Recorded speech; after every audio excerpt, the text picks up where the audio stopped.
Oke, halo, selamat siang rekan-rekan sekalian. Kita di kesempatan kali ini bertemu kembali. Kita akan belajar tentang kimia dasar ya, jadi mata kuliah di kimia dasar. Di kesempatan video kali ini kita akan mengenal dulu di awal tentang apa sih hakikat dari ilmu kimia, kemudian peranan kimia di dalam kehidupan, kemudian metode ilmiah dan keselamatan kerja. Jadi kita akan mengupas dulu ya pengantar dari hakikat ilmu kimia. Jadi tujuan dari pembelajaran kita adalah setelah kita belajar ya tentang apa itu ilmu kimia, hakikatnya, dan kemudian kaitannya dengan metode ilmiah dan keselamatan kerja, kita bisa tahu pertama bahan-bahan kimia apa di dalam suatu produk yang kita temui dalam kehidupan kita sehari-hari. Karena di kehidupan kita sehari-hari ini banyak sekali bahan-bahan kimia yang tersimpan di dalam suatu produk. Entah itu dalam produk yang kita konsumsi, kita makan, atau yang kita pakai atau kita gunakan. Jadi kita akan bisa mengidentifikasi bahan-bahan kimia itu. Kemudian menyebutkan zat yang terdapat dalam bahan suatu produk. Jadi kita harus kemudian sampai tahu kira-kira produk ini zat yang terkandung di dalamnya itu adalah apa. Kemudian yang ketiga, menjelaskan peran ilmu kimia dalam perkembangan ilmu lain. Jadi terutama bagi kita yang berada di dalam rumpun ilmu rekayasa atau engineering, itu kita sangat perlu sekali ilmu kimia dasar ya. Jadi terutama misalkan rumpun rekayasa seperti teknik kimia, atau teknik perminyakan, atau teknik pertambangan, atau teknik mesin, atau teknik fisika, atau bahkan teknik K3, teknik keselamatan juga menggunakan peran dari ilmu kimia di dalam mengembangkan keilmuan, mengembangkan konsep berkaitan dengan rekayasa keteknikannya. Kemudian mengkomunikasikan peran ilmu kimia dalam mengatasi masalah global. Kemudian menerapkan hakikat ilmu kimia dalam metode ilmiah. Dan kemudian nanti kita akan bisa menjelaskan aspek keselamatan kerja ketika kita bekerja di laboratorium. Mungkin kalau kita bicara K3 di laboratorium itu nanti akan saya jelaskan di dalam kuliah dan video tersendiri ya terkait dengan K3 laboratorium. Ya, pertama kita akan coba mengidentifikasi bahan kimia yang ada di suatu produk yang kita temui dalam kehidupan kita sehari-hari ya. Kita mungkin dalam kehidupan sehari-hari kita menggunakan sampo ya, kita menggunakan sabun, kita menggunakan odol, kita menggunakan deterjen sebagai material produk yang kita pakai untuk mandi, untuk mencuci, sikat gigi dan semacamnya. Itu adalah merupakan hasil produk-produk yang di dalamnya terdapat zat-zat kimia tertentu yang dilakukan pengolahan. Atau semisal ada obat-obatan ya, obat-obatan yang kita konsumsi ketika kita sakit, atau misalkan produk kosmetik yang digunakan oleh terutama kaum wanita ya, ini juga mengandung bahan-bahan kimiawi tertentu yang dihasilkan dari proses manufacturing. Kemudian di dalam makanan juga terkandung banyak sekali bahan-bahan kimiawi. Misalkan kalau kita suka makan bakso ya, kita mungkin suka pakai cuka, atau kita misalkan setiap hari itu menggunakan garam untuk memasak ya, itu juga di dalamnya juga ada kandungan-kandungan kimiawi. Basicnya semua material di alam semesta kita itu kan tersusun oleh unsur kimia atau senyawanya. Jadi pada saya semua yang di sekitar kita semuanya memiliki unsur atau senyawa kimia tertentu.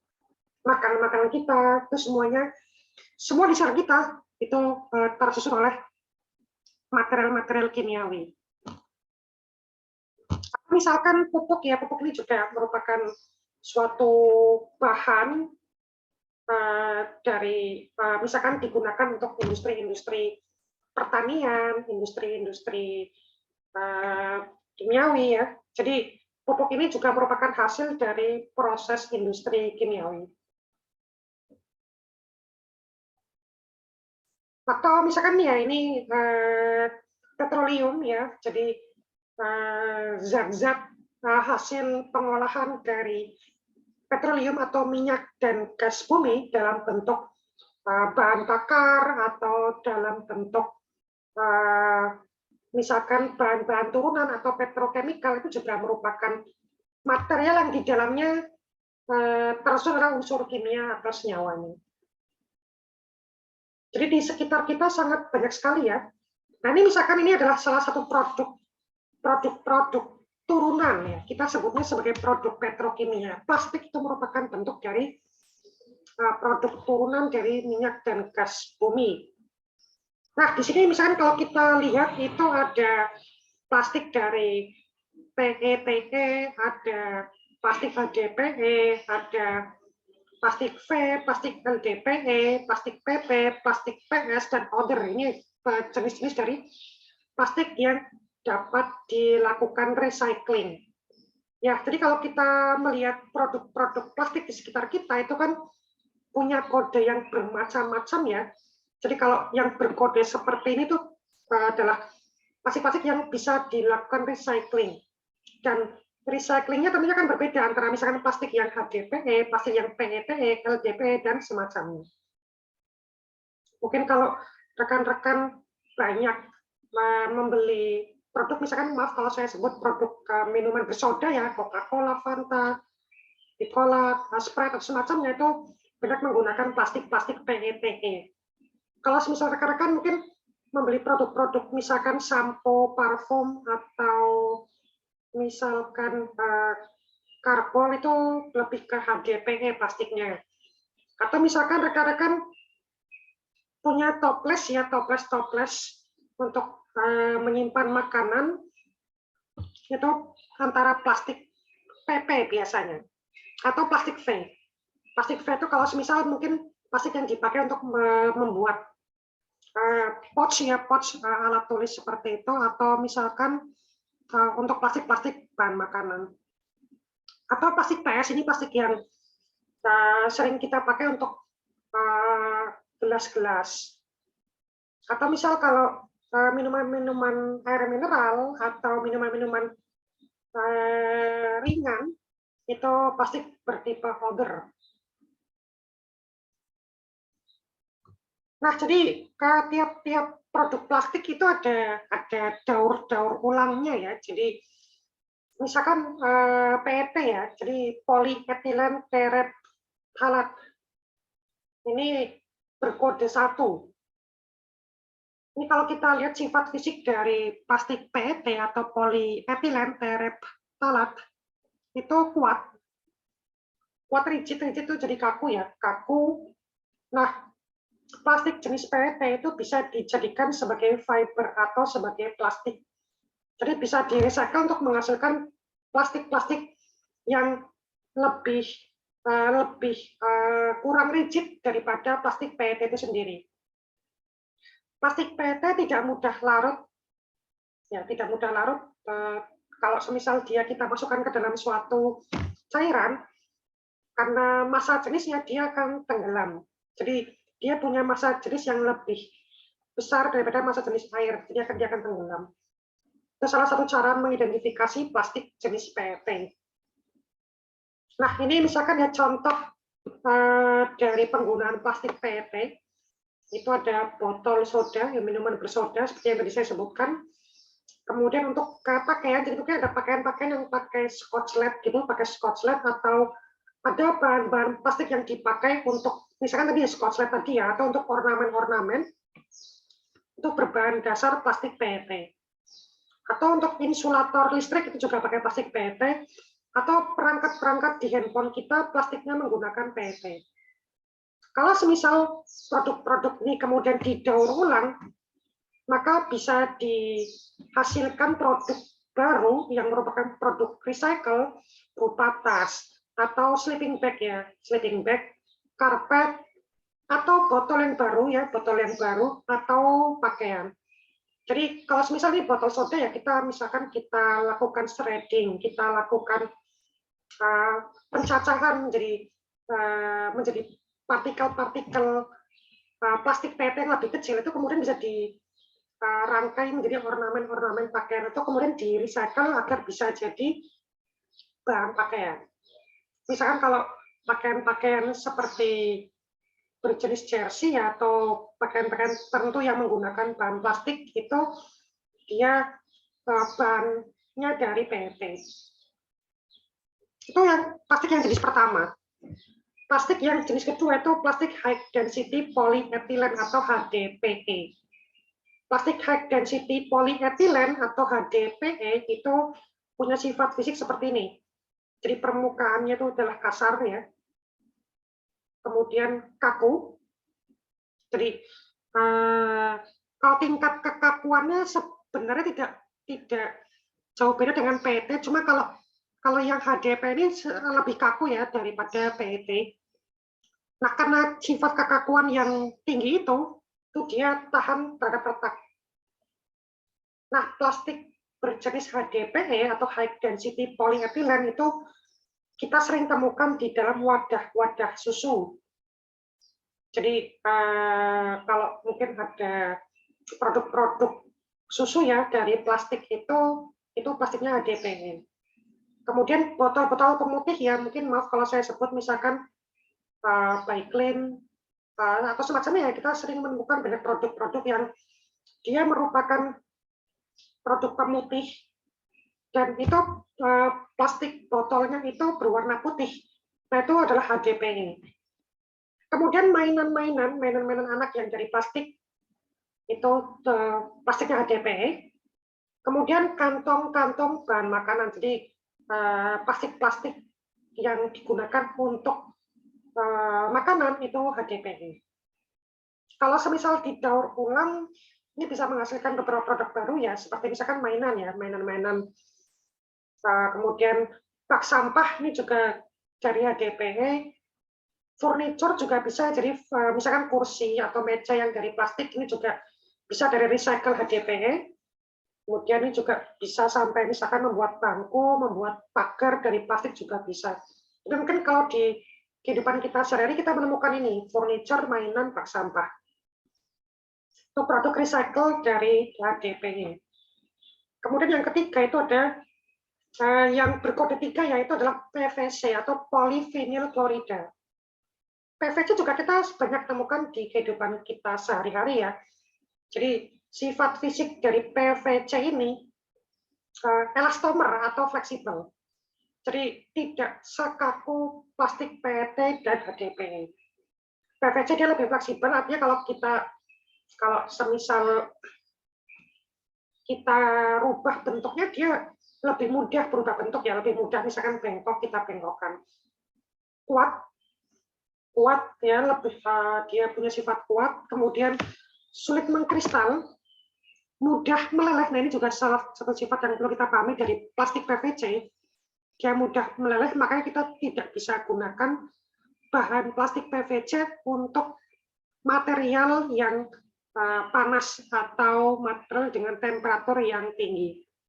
Dan PVC ini kira-kira sama seperti PET, dia punya massa jenis yang lebih tinggi daripada massa jenis air, sehingga ketika kita masukkan dalam air, dia akan tenggelam. Nah, kita sering temukan ya, kalau PVC ini ya pipa paralon ya. Paralon itu sebenarnya bukan nama pipa, itu adalah merek ya. Memang merek yang sudah banyak kita temukan di Indonesia gitu. Sekarang banyak sekali merek-merek pipa ya.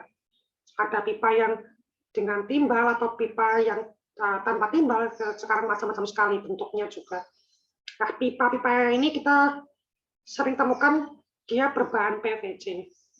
Kemudian sambungan pipa, ini juga PVC. Kemudian perangkat handphone kita juga ada yang PVC. Jadi kalau perangkat di handphone kita itu ada yang PVC, ada yang PET. Kemudian ada busa pembungkusnya. Jadi kalau misalkan ada pembungkus-pembungkus, itu dia dari PVC. Kalau misalkan di recycle jadi apa? Ini misalkan ada mainan, ya. Ini banyak menggunakan produk PVC. Terus kemudian ada yang keempat, itu adalah produk LDPE atau Low Density Polyethylene. Jadi ini adalah polyethylene tapi dengan densitas yang lebih rendah. Nah, polyethylene ini yang dengan densitas rendah atau LDPE, dia punya sifat ya kristal sedang, fleksibel, tidak mudah larut, dan mengapung di air. Nah, ini berarti dia jelas ya karena low density ya, maka dia mengapung di air karena dia punya densitas yang lebih kecil dari densitasnya air. Nah, LDPE kita sering temukan pada plastik pembungkus makanan. Jadi plastik pembungkus makanan ini ke LDPE ya, kantong sampah, kantong laundry ini juga LDPE, wadah-wadah makanan beku ini LDPE, wadah-wadah daging atau material yang biasanya atau bahan yang biasanya didinginkan itu menggunakan plastik LDPE. Nah, untuk kalau misal plastik LDPE di recycle itu dia akan menjadi bahan seperti kantong sampah bisa, terutama untuk wadah-wadah sampah ya, karena dia punya sifat yang ringan gitu. Ya, kantong sampah, wadah sampah, atau tempat kompos ini bisa kita rubah menjadi produk-produk itu. Kemudian polipropilen, yang kelima, polipropilen atau PP. Plastik PP ini bersifat kaku, ya, beda ya dengan LDPE yang fleksibel.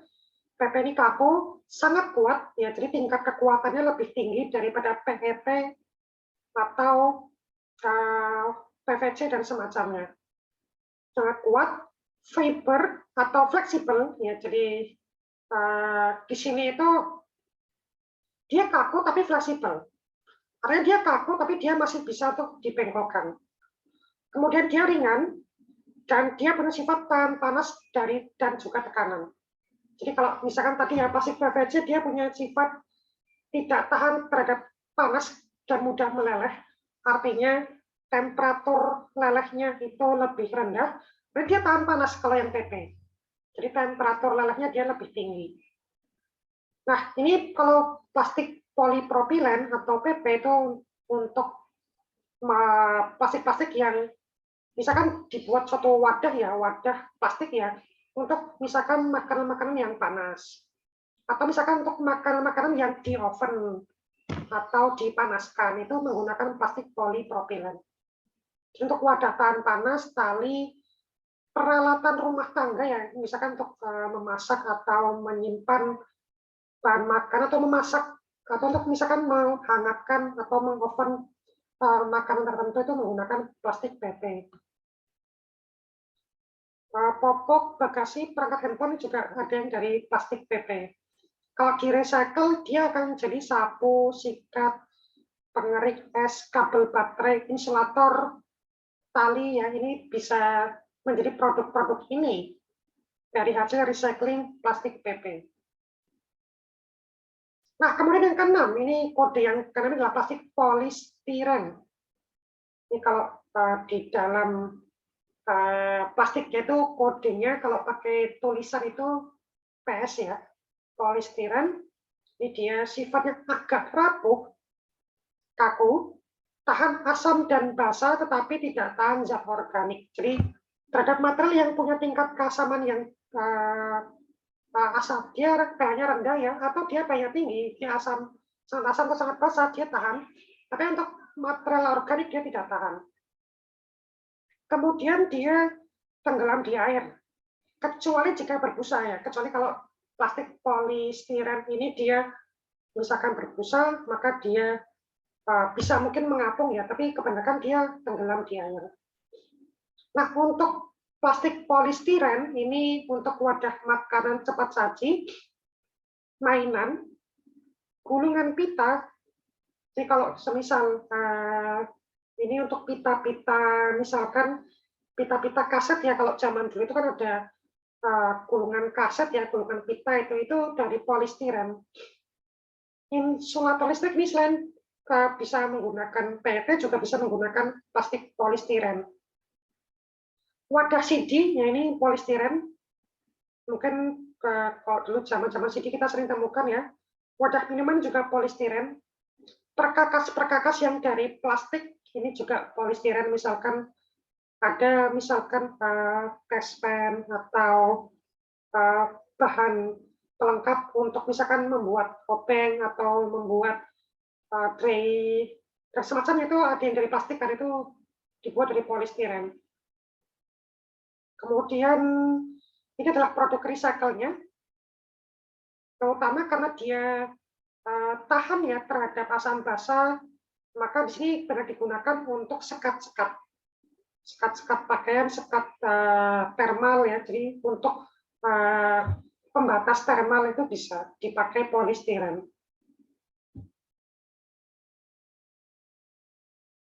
Nah, oke, sekarang coba rekan-rekan ya yang menonton video ini, rekan-rekan mahasiswa silakan untuk mencari artikel yang menjelaskan tentang peranan dari ilmu kimia terhadap ilmu lain. Nah, jadi saya sudah siapkan beberapa kelompok-kelompok ya, kelompok-kelompok bidang yang rekan-rekan bisa pilih. Silakan cari artikel yang berkaitan dengan peranan kimia terhadap farmasi, peranan kimia terhadap ilmu geologi, peranan kimia dalam ilmu pertanian, atau ilmu kesehatan, kedokteran, atau militer. Atau misalkan ilmu kimia di dalam kaitannya dengan penyelesaian masalah global. Nah, silakan ini bisa, kalau yang nomor 6 ini bisa mungkin berkaitan dengan pengembangan pengetahuan atau bisa berkaitan dengan teknologi atau semacamnya. Nah, silakan untuk dicari ya. Dicari, kita akan ketemu di video berikutnya. Terima kasih atas atensi rekan-rekan semua. Sampai jumpa lagi di kesempatan berikutnya.